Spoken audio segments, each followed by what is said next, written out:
A classe dominante brasileira, ela foi muito mais esperta que a dos Estados Unidos. Por quê? Quando vem a proclamação da República, o discurso hegemônico da classe dominante brasileira dos seus intelectuais era que o Brasil era um país atrasado, bárbaro e condenado porque tem muito sangue negro e muito sangue indígena. Então esse país vai ser eternamente atrasado, eternamente condenado, porque aqui tem muito sangue negro, tem muito sangue indígena. Beleza? Beleza. E aí, na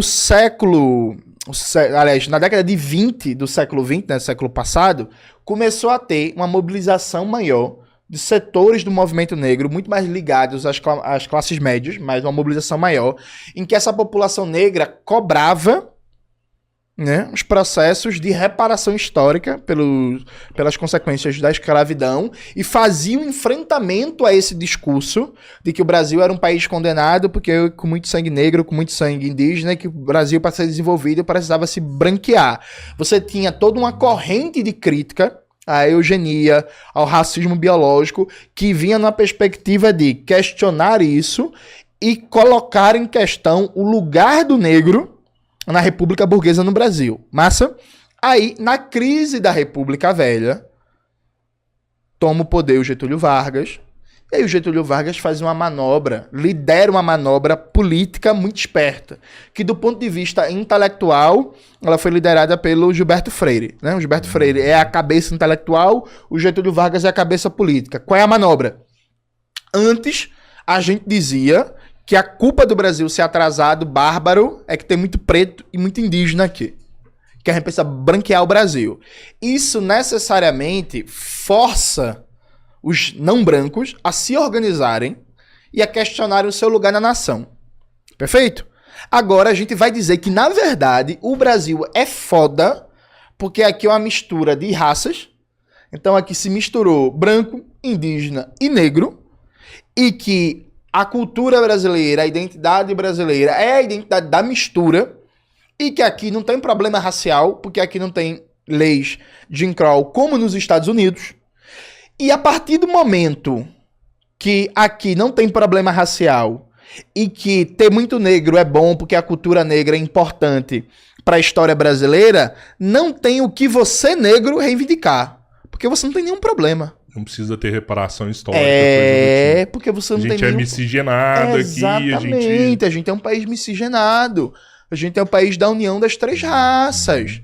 A gente é um país que convive aqui, ó, o branco, o negro, o indígena, não todo tem mundo racismo, tá junto, não tem sou racismo, racista, não tem aqui lei Jim Crow. Aqui não tem Ku Klux Klan, nunca teve no Brasil Ku Klux Klan, ó. Então, a partir do momento que se vira a chave de ideologia de legitimação da dominação, em vez do racismo científico, vem o mito da democracia racial, você cria o instrumento de dominação mais poderoso de todos, que é, você tá reclamando de quê? O Brasil, racismo? No Brasil? Não, pô, aqui todo mundo vai junto pro jogo do Flamengo, pô. Tá todo mundo no Maracanã, preto, branco, pobre, rico. Aqui no Brasil não tem isso não, tem isso na África do Sul, tem isso nos Estados Unidos e tal. Então isso dificultou ainda mais a formação de uma consciência étnica no Brasil. Porque, na prática, os caras fazem uma virada de chave quando começava a ter uma radicalização, uma organização maior do movimento negro, eles viram a chave, criam o mito da democracia racial e vira como um elemento oficial a ideia que no Brasil não tem racismo. É a partir daí... Todos os aparatos ideológicos de dominação, eles trabalham dia sim, dia não, para negar que existem condições de vida e de dominação específica para a população negra. Então, assim, todos os dados dizem que, por exemplo, um negro está mais sujeito a levar uma bala perdida ou ser assassinado pela polícia. Mas isso simplesmente é negado diariamente. É negado nos debates políticos, é negado na mídia, é negado na universidade e por aí vai. Então, no Brasil se criou o crime perfeito. No Brasil se criou o crime perfeito.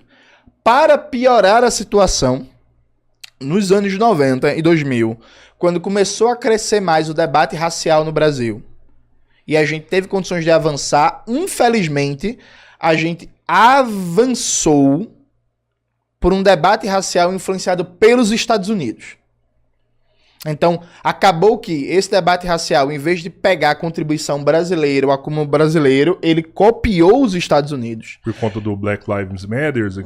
Não, bem antes. Por conta mesmo da influência de fundações, de ONGs estrangeiras e por aí vai, que jogaram muito dinheiro em universidades, em institutos de pesquisa.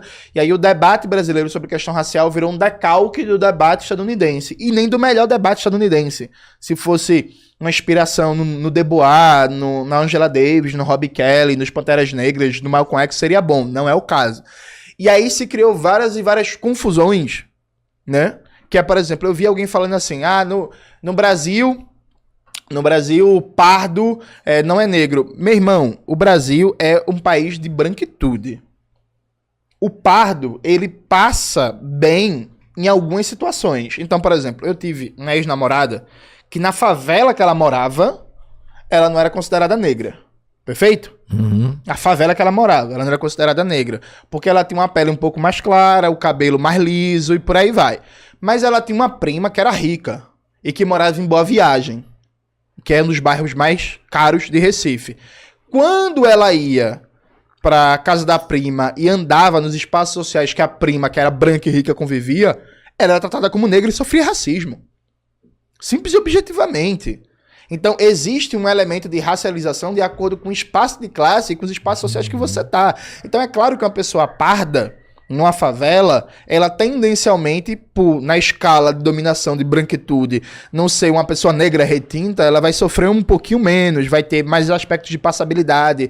Numa escola, por exemplo, ela não vai ser considerada a mina mais feia da turma e por aí vai. Beleza. Mas quando você vai para outros ambientes, como, por exemplo, um trabalho num shopping que exige boa aparência, ou quando você vai para um ambiente mais rico, você vai ser tratado como um preto. E é isso. Então, há diferenças de acordo com os aspectos regionais e os aspectos de classe. Tudo isso para dizer o seguinte: no Brasil, a gente nunca conseguiu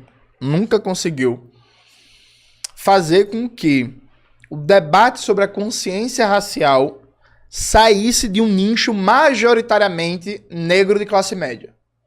Historicamente no Brasil, quem toca o movimento negro são normalmente figuras negras mais intelectualizadas, mais de classe média. Em paralelo a isso, a maioria das pessoas negras está organizada em movimento social e movimento sindical, não majoritariamente como negro, mas como trabalhador, como sem terra, como sem teto, e por aí, como camelô, como ambulante. Pô, você for olhar a composição social de movimento de ambulante no Brasil, já tem gente negra, porra.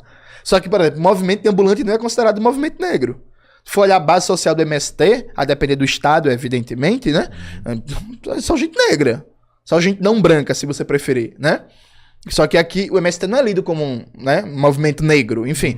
Então, a grande questão no Brasil é quebrar esse desencontro histórico. Como quebra isso? Não sei, ainda. Mas é uma coisa que eu ando pesquisando bastante, estudando muito, e em breve eu vou tentar escrever sobre isso.